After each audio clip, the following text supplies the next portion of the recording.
Hello everyone, good evening. स्वागत है आप सभी का ऑनलाइन स्टडी में। आज हम बात करने वाले हैं बायोलॉजी के क्वेश्चंस के पार्ट 5 के बारे में। आई होप कि फ्रेंड्स इससे पहले आपने 4 पार्ट तक जरूर देखा होगा। नहीं भी देखा तो लिंक आपको डिस्क्रिप्शन मिल जाएगा, आप वहाँ से सारे पार्ट्स को जरूर देखें, क्योंकि यहाँ पे जो भी मैं क्वेश्चन करा रहा हूँ आपके आने वाले बिहार ऐसे मेन्स एग्जाम्स के लिए मोस्ट इंपॉर्टेंट होगा। तो चलिए इस वीडियो को शुरू करते हैं। तो फ्रेंड्स आज के इस वीडियो का फर्स्ट क्वेश्चन आपके स्क्रीन पे ये कह रहा है कि बीएमडी परीक्षण किया जाता है पहचान करने के लिए। तो मैं आपको बता दूं फ्रेंड्स, सबसे पहले तो बीएमडी का फुल फॉर्म क्या होता है। अगर आपको बीएमडी का फुल फॉर्म पता हो तो डायरेक्ट इस क्वेश्चन को टिक कर सकते हैं। बीएमडी का फुल फॉर्म है बोन मिनरल डेंसिटी। ठीक है फ्रेंड्स, अब मैं आपको बता दूं कि बीएमडी जो परीक्षण किया जाता है हड्डियों की मजबूती की जांच करने के लिए किया जाता है। यानी ये कह सकते हैं कि कमजोर हड्डियों से जुड़ी जैसे बीमारी होती हैं, अगर बात करें कि वो बीमारी कौन कौन से होते हैं तो ऑस्टियोपोरोसिस यहाँ पे आप टिक कर सकते हैं। और साथ साथ एक और बीमारी होता है जिसको हम लोग कहते हैं ऑस्टियोपिनिया। ठीक है फ्रेंड्स, तो इस चीज़ को आप याद रखेंगे। ऑप्शन ए हमारा राइट आंसर हो जाता है। सेकंड क्वेश्चन देखिए क्या कह रहा है। सेकंड क्वेश्चन ये कि निम्नलिखित कथन में कौन सा जो है असत्य है, हमें असत्य बताना है, तो ध्यान से पढ़ेंगे। तो चलिए एक एक करके पॉइंट्स को क्लियर करते हैं। सबसे पहले पॉइंट्स में कह रहा है कि यकृत जो है वो पीत रस स्रावित नहीं करता। क्या ये पॉइंट सही है? पहले पॉइंट्स में गलत कह रहा है फ्रेंड्स, क्योंकि आपको पता है कि पीत का जो स्राव होता है वो यकृत से ही होता है, और ये जाके जमा कहाँ पे होता है तो पित्ताशय के अंदर जमा होता है। तो पहला पॉइंट से हमारा राइट आंसर हो जाएगा, क्योंकि ये केवल एक राइट आंसर हो जाता है। बाकी ऑप्शंस के बारे में देख लेते हैं। जैसे फ्रेंड्स यकृत होता है शरीर की, मानव शरीर की सबसे बड़ी ग्रंथि मानी जाती है, ये पॉइंट तो आपको पता ही होगा।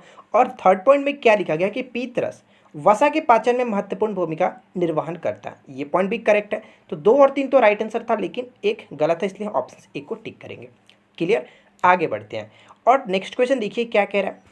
निम्न में से किनकी भित्तियों पर रक्त द्वारा डाले गए दबाव को रक्त दाब कहा जाता है? इस क्वेश्चन का राइट आंसर होगा ऑप्शन नंबर ए, यानी फ्रेंड्स धमनी। ठीक है फ्रेंड्स, ऑप्शन ए बिल्कुल करेक्ट आंसर हो जाता है। नेक्स्ट क्वेश्चन ये कह रहा है कि सूची 1 को सूची 2 के साथ मिलान करना और उसके बाद हमें कुट के अनुसार सही आंसर देना होगा। तो चलिए सबसे पहले एक एक करके मिलान करते हैं।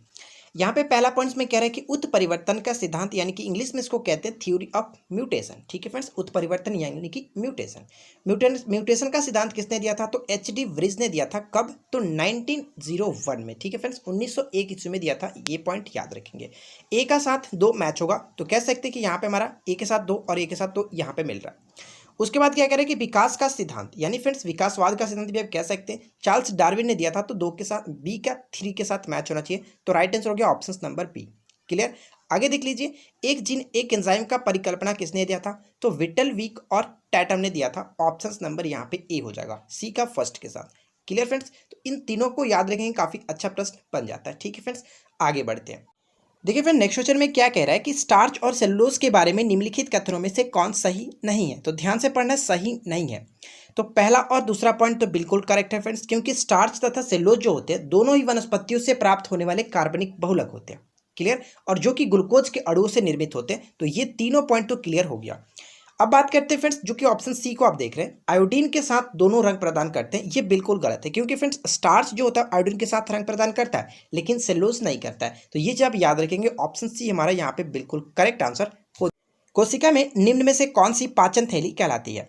इस क्वेश्चन का करेक्ट आंसर है ऑप्शन नंबर डी, यानी फ्रेंड्स लाइसोसोम। क्लियर, मैं आपको बता दूं कि भोजन की कमी के समय लाइसोसोम क्या करता है कि साइटोप्लाज्म में स्थित प्रोटीन, लिपिड तथा कार्बोहाइड्रेट जो होते हैं उनको पाचन करता है। ठीक है, और साथ साथ एक चीज तो आपको पता ही होगा, लाइसोसोम को कोशिका की आत्महत्या की थैली भी कहा जाता है। तो ये क्वेश्चन भी पूछा जाता है, याद रखेंगे।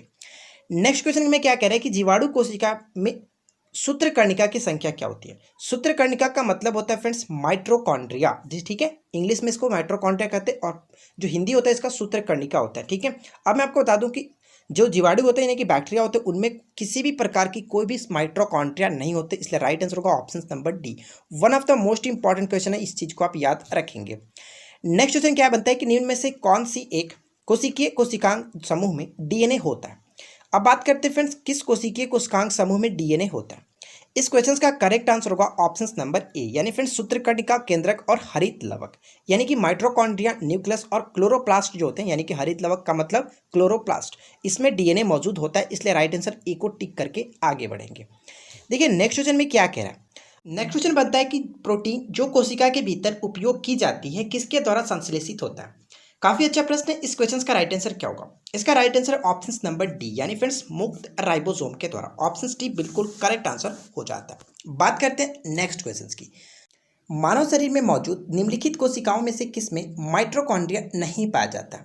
इस क्वेश्चन का राइट आंसर होगा ऑप्शन ए यानी फ्रेंड्स आरबीसी, लाल रक्त कोशिका जो होती है इसमें कोई भी माइटोकॉन्ड्रिया नहीं पाया जाता है। इसको फ्रेंड्स एक और नाम से जानते हैं एरिथ्रोसाइट। आप इस चीज को याद रखेंगे, एरिथ्रोसाइट। ठीक है, आगे बढ़ते हैं। नेक्स्ट क्वेश्चन देखिए क्या कह रहा है। मूलांकुर के अतिरिक्त पौधे के किसी भी भाग से विकसित होने वाली जड़ें क्या कहलाती हैं? इस क्वेश्चन का राइट आंसर होगा ऑप्शन नंबर बी यानी फ्रेंड्स अपस्थानिक मूल। ठीक है, अपस्थानिक मूल के नाम से हम लोग जानते हैं। यानी कहने का मतलब ये हुआ जड़ निकलने के सामान्य स्थान जैसे फ्रेंड्स प्राथमिक मूल और उसकी शाखाओं के अतिरिक्त पौधे के किसी अन्य भाग से निकली हुई जो जड़ें होती हैं उसको अपस्थानिक मूल के नाम से जानते हैं, यानी कि जड़ के नाम से जानते हैं। राइट आंसर होगा option number B. Next question में क्या बनता है कि सामान्य मानव के संदर्भ में निम्न कथनों पर विचार कीजिए। फर्स्ट और सेकंड पॉइंट्स को पढ़ेंगे और उसके बाद राइट आंसर को टिक करेंगे। तो चलिए सबसे पहला पॉइंट्स में देखते हैं क्या कह रहा है। यानी फ्रेंड्स हाइड्रोक्लोरिक अम्ल की मौजूदगी की अनुक्रिया के रूप में ग्रहणी से सिक्रेट्रिन उत्पन्न होता है। क्या ये पॉइंट्स करेक्ट है? जी बिल्कुल करेक्ट है फ्रेंड्स। मैं आपको बता दूं कि जब भोजन ग्रहणी में पहुंचता है तो सिक्रेट्रिन का स्राव होता है। यानी फ्रेंड्स आपको बता दूं कि जो अग्नाशय से निकलने वाले अकार्बनिक लवणों की मात्रा को संतुलित करता है। ठीक है, ये पॉइंट तो बिल्कुल करेक्ट होता है। सेकेंड पॉइंट में क्या कह रहे हैं कि वसीय अम्लों की मौजूदगी की अनुक्रिया में क्षुद्रांत में एंटीरोगेस्ट्रॉन उत्पन्न होता है। अब मैं आपको बता दूं फ्रेंड्स, क्षुद्रांत का मतलब क्या होता है? आंत। मैंने आपको एक बार बताया भी था, और यहीं से आंत से ही एंटीगोस्ट्रॉन उत्पन्न होता है। ठीक है फ्रेंड्स, छोटी आंत से। तो इस चीज को भी आप याद रखेंगे। तो कह सकते हैं कि दोनों पॉइंट्स बिल्कुल करेक्ट है, इसलिए ऑप्शन ए और सी दोनों करेक्ट आंसर हो जाता है। नेक्स्ट क्वेश्चन में क्या दिया गया, मानव गुर्दे में बनने वाली पथरी प्रायः बनी होती है।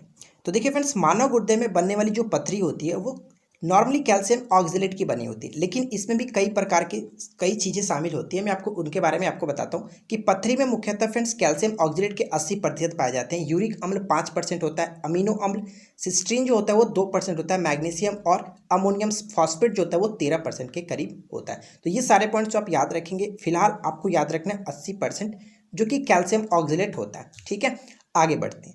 नेक्स्ट में क्या कह रहा है कि सूची 1 को सूची 2 के साथ सुमिलित कीजिए। तो चलिए पहले एक एक करके मिलाते हैं। यहाँ पे अगर हम मैच करेंगे तो सबसे पहले देखिए विटामिन, तो विटामिन किसके साथ मैच होगा? तो यहाँ पे हम विटामिन ए का मैच करेंगे फ्रेंड्स कैरोटीन के साथ, यानी कि ए का 2 के साथ। अब मैं आपको बता दूं कि विटामिन ए रेटिनॉल वर्ग से संबंधित होता है, और रेटिनॉल का जो पूरागामी जो बीटा कैरोटीन होता है, आप इस तरह से समझ सकते हैं। ठीक है फ्रेंड्स, यानी कि ए का 2 के साथ मैच होगा। अब ए का 2 के साथ कौन कौन से ऑप्शंस मिल रहे हैं? तो सी और बी मिल रहे हैं। आगे देखते हैं। यहाँ पे देखिए एंजाइम, अगर हम बात करें फ्रेंड्स एक प्रकार का एंजाइम, तो पेप्सिन एक प्रकार का एंजाइम होता है जो कि अमाशय में बनता है और ये प्रोटीन को पचाने का कार्य करता है। तो ये कह सकते हैं कि बी का फर्स्ट के साथ मैच हो रहा है, तो बी का फर्स्ट के साथ यहाँ पर भी मिल रहा है, यहाँ पर भी मिल रहा है। आगे देखते हैं। अब बात करते हैं फ्रेंड्स प्रोजेस्टेरॉन, आपको पता है कि एक प्रकार का हार्मोन होता है, तो सी का 4 के साथ मैच होना चाहिए। तो ऑप्शन नंबर आप ऑप्शन नंबर बी को आप टिक करके आगे बढ़ सकते हैं। क्लियर। प्रोटीन के बारे में आपको पता है फ्रेंड्स कि किरेटिन या फिर इसको कैरोटीन के नाम से जानते हैं, और ये क्या होता है कि बाल नाखून में पाया जाता है, एक प्रकार का प्रोटीन होता है। ठीक है, तो यानी कि डी का 3 के साथ मैच होगा। ऑप्शन नंबर हम बी को टिक करेंगे, काफी अच्छे तरीके से मैच हो जाएगा। अगला प्रश्न में देखिए क्या कह रहा है, निम्न कथनों पर विचार कीजिए। यानी friends first second third points को पढ़ेंगे और उसके बाद हम देखेंगे कौन किसके साथ सही तरीके से मैच हो रहा है। मानव शरीर में उरु अस्थि, जिसको फ्रेंड्स फीमर कहते हैं। ठीक है, ध्यान रखिए कभी कभी फीमर ना लिख करके उरु अस्थि लिखता है, जो कि इसका हिंदी वर्ड है। ठीक है, उरु अस्थि सबसे लंबी अस्थि होती है, इसके बारे में तो बताने की जरूरत ही नहीं है, आप सभी को पता है। सेकंड पॉइंट में क्या कह रहे हैं कि हैजा रोग जीवाणु के द्वारा होता है, बिल्कुल करेक्ट है, बैक्टीरिया से होता है हैजा रोग। ठीक है, थर्ड पॉइंट में क्या कह रहे हैं कि एथलीट फूड रोग जो विषाणु के कारण होता है, ये पॉइंट गलत है, क्योंकि फ्रेंड्स एथलीट जो रोग होता है वो कवक से होता है। ठीक है, एक प्रकार के फंगस से होने वाला रोग है। तो ये कह सकते हैं कि फर्स्ट और सेकंड बिल्कुल करेक्ट था, तो हमें बताना है ऑप्शन ए बिल्कुल राइट आंसर हो जाता है। ठीक है, आगे देखते हैं। देखिए नेक्स्ट वन में क्या कह रहा है। नेक्स्ट क्वेश्चन ये कह रहा है फ्रेंड्स टेंडन, जिनके माध्यम से मांसपेशियां हड्डियों से जुड़ी होती है। ये डायरेक्ट क्वेश्चन भी पूछा जाता है कि मांसपेशियों का हड्डी से जुड़ना क्या कहलाता है? तो टेंडन कहलाता है, याद रखेंगे। आप नीचे मुझे कमेंट करके बताएं फ्रेंड्स कि हड्डी को हड्डी से जोड़ना क्या कहलाता है। निम्न में से किस एक लंबे रेशेदार प्रोटीन के दृढ़ संघन बंडल होती हैं? इस क्वेश्चन का करेक्ट आंसर होगा ऑप्शन नंबर सी, यानी कि कोलेजन। ठीक है फ्रेंड्स, ध्यान रखिए कोलेजन एक स्वाभाविक रूप से पाया जाने वाला प्रोटीन का एक समूह होता है, एक संयोजी ऊतक का मुख्य प्रोटीन होता है, ये आप कह सकते हैं। तो राइट आंसर यहाँ पे सी बिल्कुल करेक्ट होगा, याद रखेंगे। नेक्स्ट क्वेश्चन में क्या कह रहा है, मेलानिन एक प्राकृतिक वर्णक है जो मानव त्वचा, बाल और परितारिका यानी कि आइरिस को रंग प्रदान करता है। यह किसके सुरक्षा प्रदान करता है? इस क्वेश्चन का करेक्ट आंसर होगा ऑप्शन ए, यानी कि पैराबैंगनी किरणों से। या फ्रेंड्स सूर्य में आने वाली जो हानिकारक परावैंगनिक किरण होती है, अल्ट्रावायलेट रे होता है, उससे रक्षा प्रदान करता है। शरीर में मौजूद जो मेलेसाइटस होते हैं, मेलेनोसाइटस, वो क्या करते हैं कि जब भी सूर्य की किरणें उस पर पड़ती है, संपर्क में आती है, तो मेलानिन नामक जो वर्णक होता है वो बनना शुरू हो जाता है, जिससे हमारे बॉडी को ये प्रोटेक्ट करते हैं। तो राइट आंसर यहाँ पे ऑप्शन नंबर ए बिल्कुल करेक्ट होगा। देखिए नेक्स्ट क्वेश्चन में क्या कह रहा है, निम्नलिखित कथनों पर विचार करें। फर्स्ट और सेकंड पॉइंट्स को पढ़ेंगे और उसके बाद हम राइट आंसर को टिक करेंगे। तो चलिए पहला पॉइंट देखते हैं।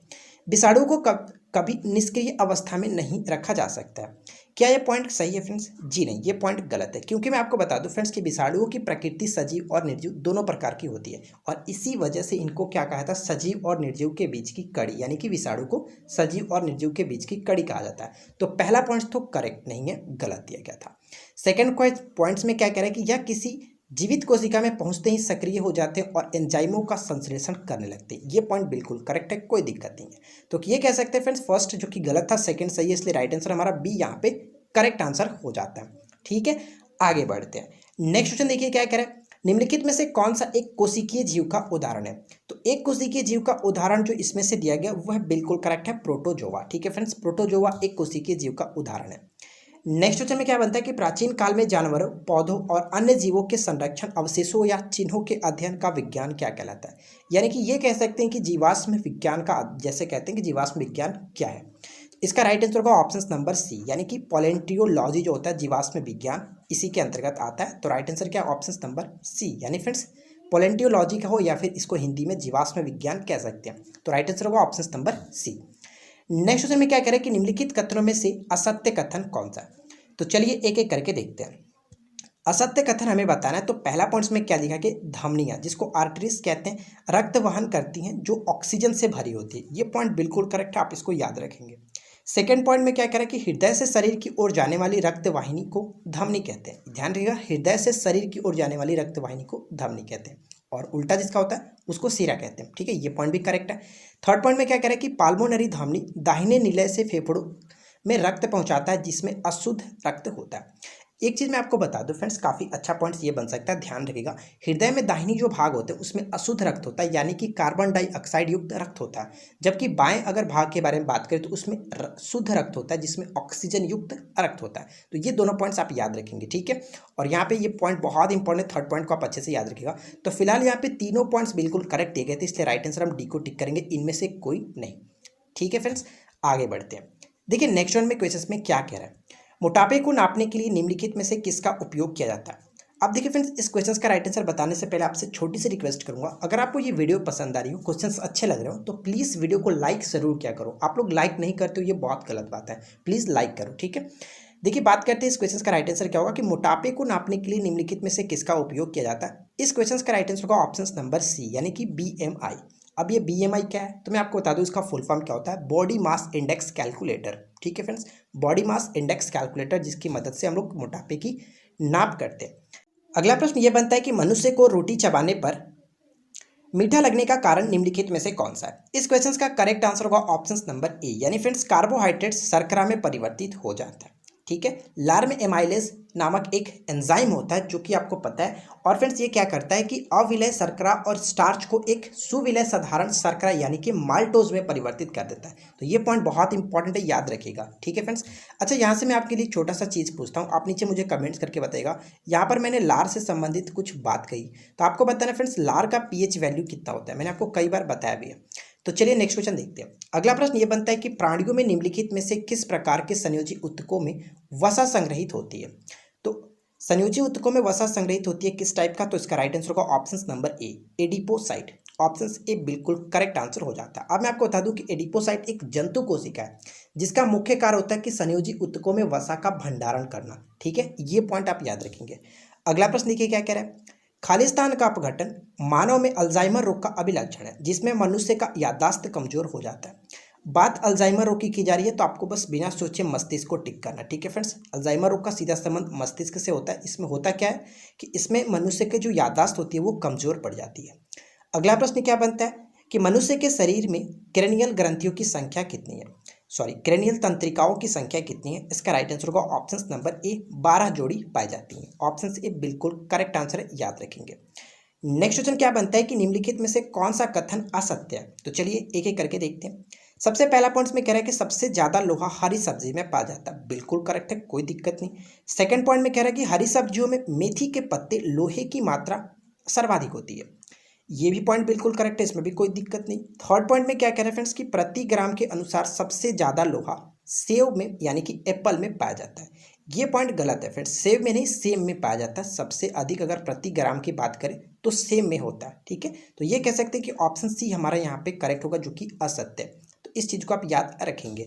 आगे बढ़ते हैं और नेक्स्ट पॉइंट में देखिए क्या कह रहा है।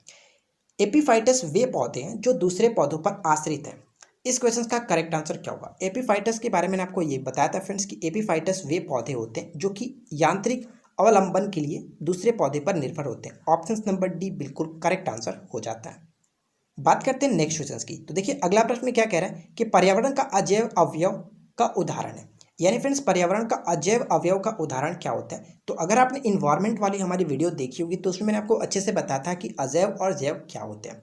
तो पर्यावरण में अजैव अवयव के अंतर्गत तापमान, प्रकाश, आर्द्रता, वायु, पवन, जल, मिट्टी, इस टाइप के सभी आते हैं। जबकि जैव अवयव के अंतर्गत अगर बात करें तो वैसे जीवधारी आते हैं जो अपने लिए फ्रेंड्स भोजन निर्माण स्वयं करते हैं या फिर उपभोक्ता वर्ग के अंतर्गत आते हैं। इस पॉइंट्स को याद रखेंगे। तो यहाँ पर हम लोगों ने क्या बात किया, जो कि वायु, ठीक है। ऑप्शन नंबर सी बिल्कुल करेक्ट आंसर हो जाएगा, जैव अवयव का उदाहरण है।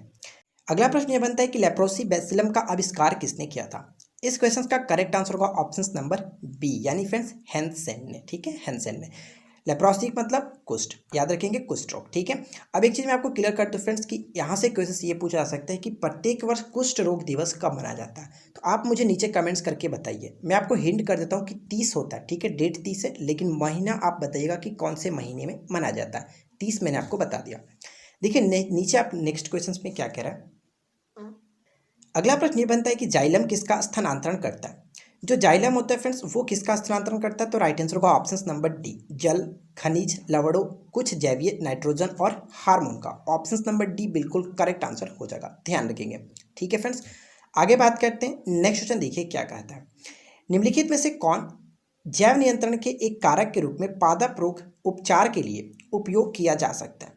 इस क्वेश्चन का राइट आंसर होगा ऑप्शन नंबर ए, यानी फ्रेंड्स ट्राइकोडर्मा, ठीक है। ट्राइकोडर्मा की अगर बात करें तो ट्राइकोडर्मा पौधे के रोग प्रबंधन में बहुत ही प्रभावी जैविक साधन माना जाता है, और विशेष रूप से अगर बात करें तो मृदा जनित, ठीक है। ऑप्शन नंबर ए यहाँ पे बिल्कुल करेक्ट आंसर होगा, याद रखिएगा। निम्न में कौन रुधिर कोलेस्ट्रॉल कम करने की व्यावसायिक कारक है। इस क्वेश्चन का करेक्ट आंसर होगा ऑप्शन नंबर बी, स्टैटिन, ठीक है फ्रेंड्स। ऑप्शन बी बिल्कुल करेक्ट आंसर हो जाएगा। स्टैटिन एक प्रकार की ऐसी दवा है जो कि रक्त में कोलेस्ट्रॉल को कम कर देती है, ये पॉइंट आप याद रखेंगे, ऑप्शन बी राइट आंसर हो जाता है। नेक्स्ट क्वेश्चन क्या बनता है, ध्यान से देखिए। निम्नलिखित में से उस सही युग्म को चुनिए जो कि टाइफाइड ज्वर के कारक और टाइफाइड के पुष्टि परीक्षण को निरूपित करता है। यानी फ्रेंड्स जो टाइफाइड होता है किसके कारण होता है और उसकी जो पुष्टि की जाती है किसके द्वारा की जाती है, इनमें से कौन सही है। तो इसका राइट आंसर होगा टाइफाइड जो होता है वो साल्मोनेला टाइफी नामक जो कि जीवाणु से होता है, और हम यहाँ पे बात करें किसके द्वारा पता चलता है तो विडाल परीक्षण के द्वारा पता चलता है। ऑप्शन नंबर डी बिल्कुल करेक्ट आंसर हो जाएगा, ठीक है, याद रखेंगे। नेक्स्ट क्वेश्चन क्या बनता है कि निम्नलिखित कथनों को पढ़ें और सही विकल्प का चुनाव करें। तो यहाँ पे देखिए कथन ए और कारण आर दिया गया। तो सबसे पहले देखते हैं क्या सही है, कौन सा गलत है।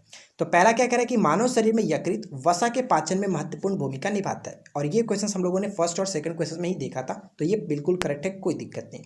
सेकंड में क्या कह रहा है कि यकृत दो महत्वपूर्ण वसा पाचक एंजाइम उत्पन्न करता है। यकृत कोई भी एंजाइम उत्पन्न नहीं करता, तो कह सकते हैं कि कारण गलत है। कथन ए तो सही था लेकिन कारण गलत है, इसलिए ऑप्शन सी को हम टिक करेंगे। ऑप्शन सी राइट आंसर होगा, ए सही है, आर गलत है। देखिए फ्रेंड्स हम लोगों ने यहाँ पे 35 मोस्ट इंपॉर्टेंट क्वेश्चंस आपके साथ डिस्कस कर लिया। अगर आपको ये वीडियो पसंद आया तो वीडियो को लाइक कर दीजिए, अपने दोस्तों के साथ भी शेयर कर दीजिए, और उम्मीद करते हैं कि आप लोग इस वीडियो को अपने दोस्तों के साथ जरूर शेयर करेंगे। चैनल पे पहली बार है तो चैनल को सब्सक्राइब करके नोटिफिकेशन बेल को भी ऑन कर लीजिएगा, ताकि नेक्स्ट वीडियो की नोटिफिकेशन आपको इसी तरह से मिलती रहे। मिलते हैं नेक्स्ट वीडियो में। Thanks for watching, keep learning, have a good day.